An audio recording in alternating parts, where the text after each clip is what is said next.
Hello everybody, welcome to this short description of the Welcome Home game. In this video I do not intend to ruin the game itself.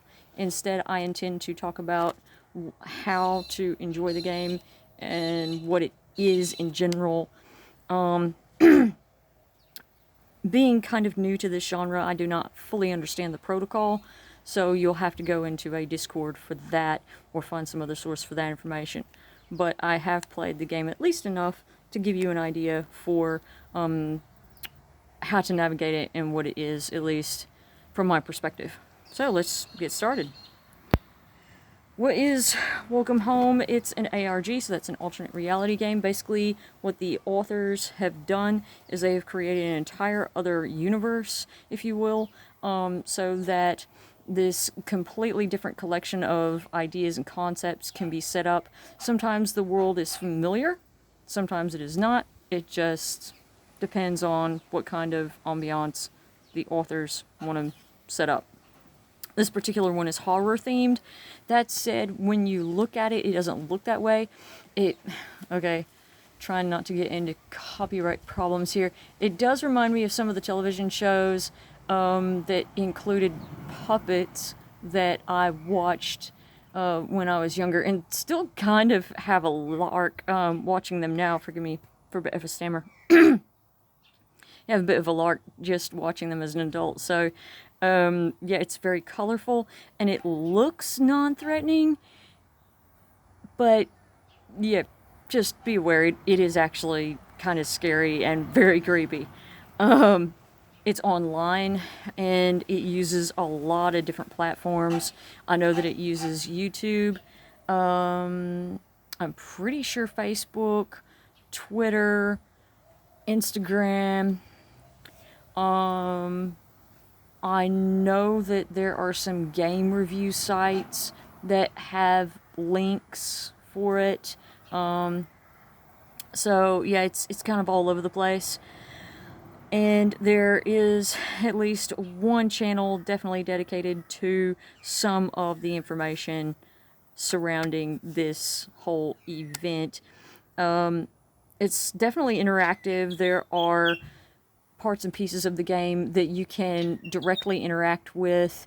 Things like passwords, for example, and there's a guest book that you can sign into. So, if this is an alternate reality game and it's online and it's interactive, it has multiple platforms, it's horror themed, how do you actually play the game? Okay, firstly, so far, everything that I've seen, the game is free to those who already have access to the internet, which I thought was such a great thing, so thank you to the creators for that. It has been such a wonderful experience to find something so affordable to so very many who really want to experience that. Right, so there are a few different ways to play the game, at least from my perspective. One way is just to watch the story unfold. You can sit back, relax, and enjoy the flight. And as things get revealed, as the authors and creators decide they want to expose more information, you can just kind of cruise and peruse, and those things will be made available to the public to be seen. But you might not actually see all the hidden parts and pieces, so the ending of the story might come as a bit of a surprise. It might even be totally shocking, like, oh my god, where did this come from? And then after all is said and done, all the rest of the information gets put out in Discords and that, because I think a lot of people are afraid that they might spoil what's going on. I know I'm a little bit concerned about that, so I'm trying not to give too much of the game away here.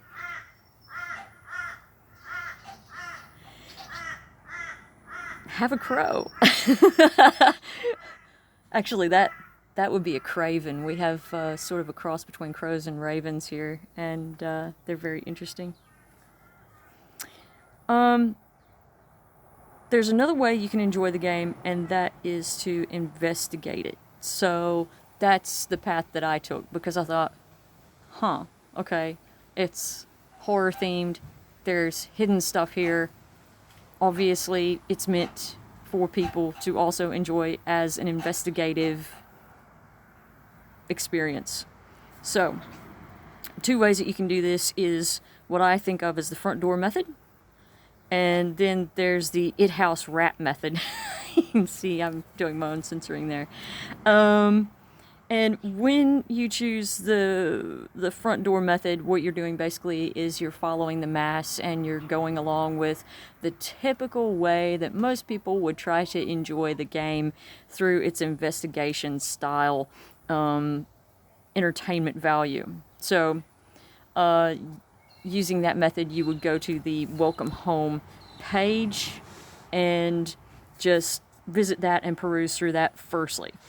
But if you want to do it a bit more intensely, you want to be a bit more, serious about it, and you want to find out more of the secrets, that's where this other method kicks in. This is my favorite one, the it-house rat method.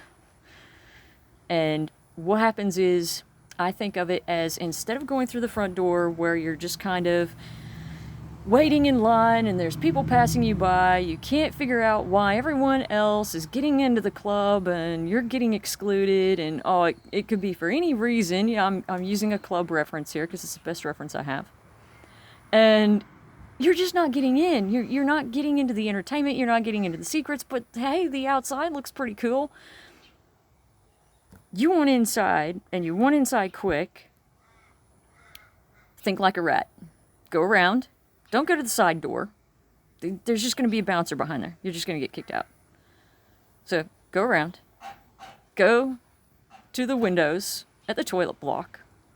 Climb in, over the window, through the opening, down behind the toilets, and then out the door as soon as it opens, and there you are, pretty much, backstage, looking at everything that's available back there to see.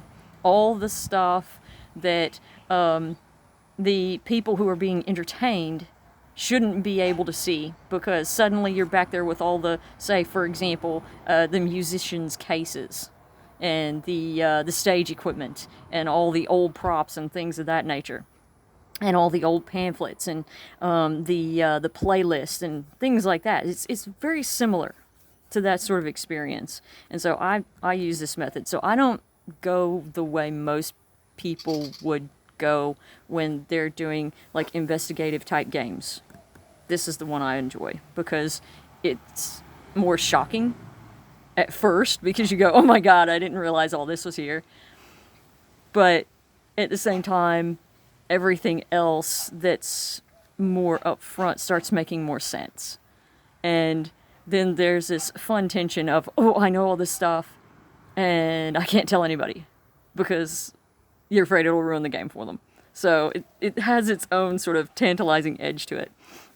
But if you're the sort of person who just wants to casually go through it, but not just watch a story unfold, then the front door method is better, because you get to go in, if you will, and see the entertainment and experience the lights and the sounds and all this fun stuff, and then all those horrible dark secrets that are behind the stage end up revealed when the authors are more prepared for you to experience that. So, yeah, these have a definitely different feel to them, and they have a definitely different pace. For those who want a very solid mental sprint, if you will, you want to exercise your brain, the second method is what I recommend, because you will get more ground gained faster that way, and it's much more intense. That's another reason why this is one of my favorite methods as well.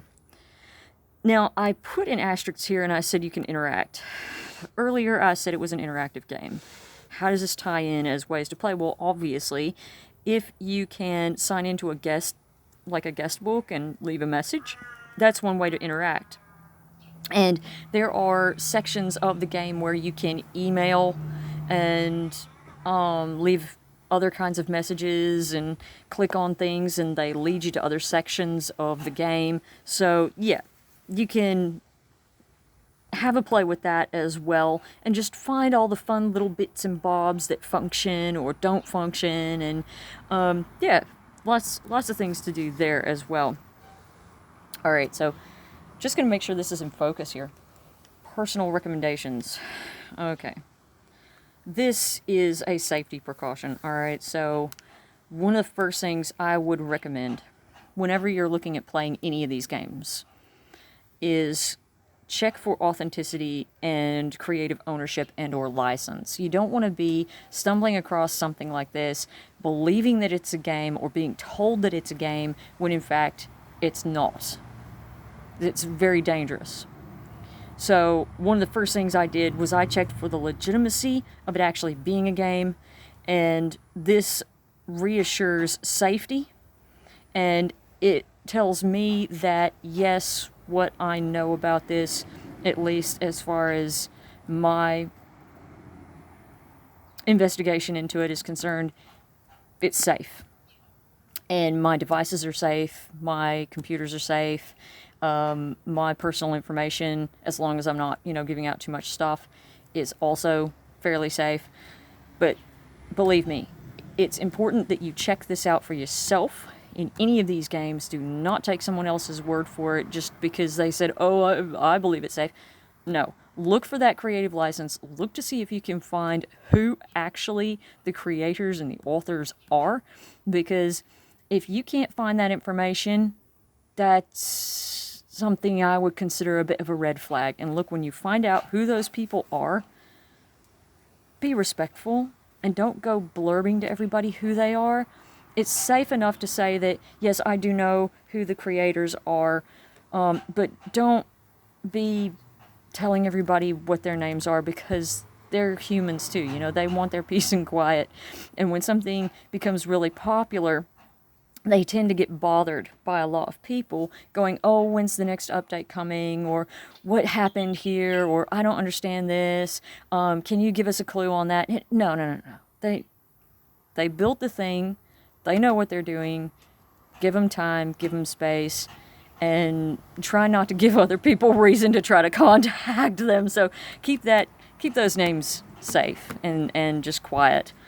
Other than that, I don't really have any protocol for you as to what you do with the information once you have collected it. If you decide to do the investigative type play, I don't know. Like I say, you'll have to go somewhere else for that information. But there you go. A 12.5-minute little snippet on what Welcome Home is. Since it's becoming more popular, I thought it might be important to just put it out there and give some safety tips and advice.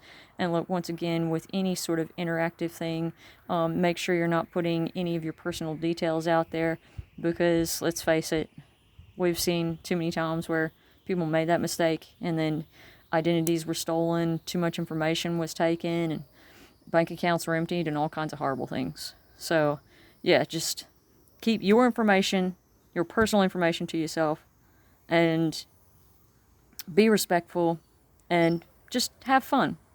It is a game after all, and it can be very addictive, these games, so make sure that you're only spending a certain amount of time on them, and that you are actually paying attention to the rest of your life, and your health, and whatnot. So have fun, enjoy, and I look forward to producing another video like this for you.